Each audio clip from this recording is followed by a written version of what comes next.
there's your gearbox where your shaft goes in.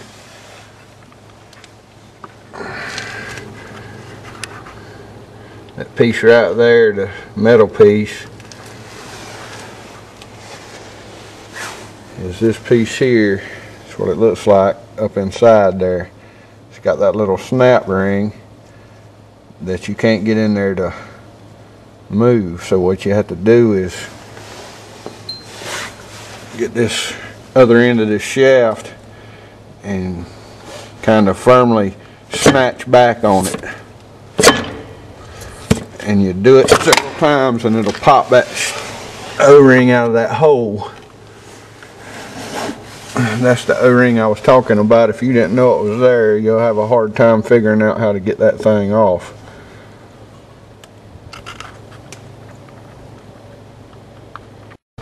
And now I got the shaft out on the workbench. I'm going to take a chisel and cut off those two bands right there off that rubber boot and remove the boot, so I can remove this piece on the end so I can slide a new boot on. And now I'm remove the boot. Exposes that CV joint up inside there. It's got a lot of grease on it, so I'm going to take some ether and clean it up good where I can see inside there to take it apart.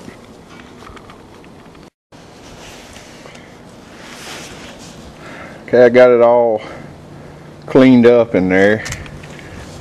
This is where you run into the difference. The rear axle comes apart different from the front axle. Here you can see the snap ring groove. I come in from the top and you can see right in here the snap ring I had to open to get this piece to slide all the way off.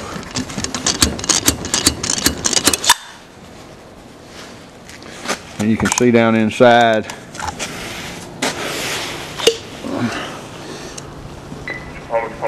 the notch cut out there where you can get to the O-ring.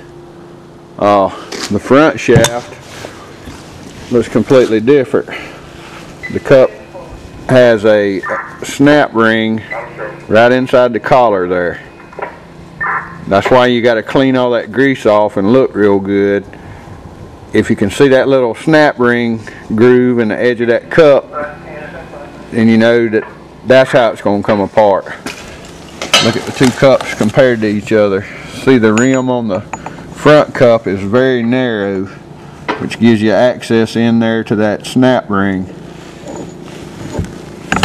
The rim on this one is wider, and when the bearing's up, there's no way to get in there to a snap ring. That's why the snap ring is right there in that groove. I think you can see it. But that's how you decide how it's going to come apart.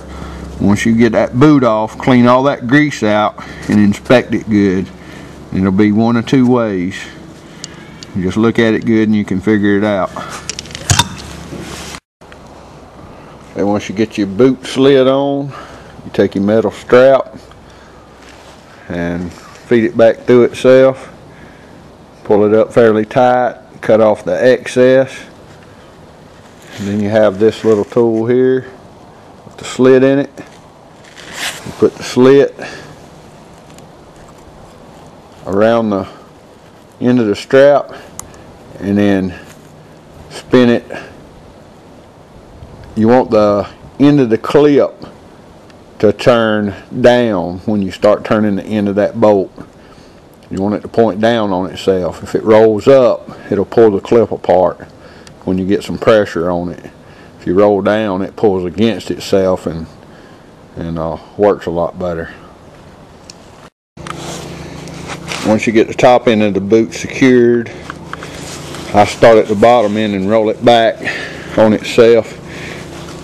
Give me a little room in there where I can see. Now you take the piece we took off, check, make sure the snap ring's in place, and then put it back in on the end of the shaft and bump it on until the snap ring grabs. take and bump on the end of it.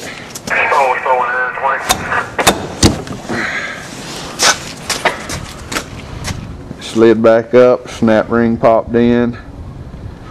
Now you got to fill the boot with grease, roll it back down, and strap it to this piece here. There's a groove right here where that metal band sets down in there so it won't pull out. Ain't a whole lot to it. Filled the boot up with grease, rolled it back down on this piece here.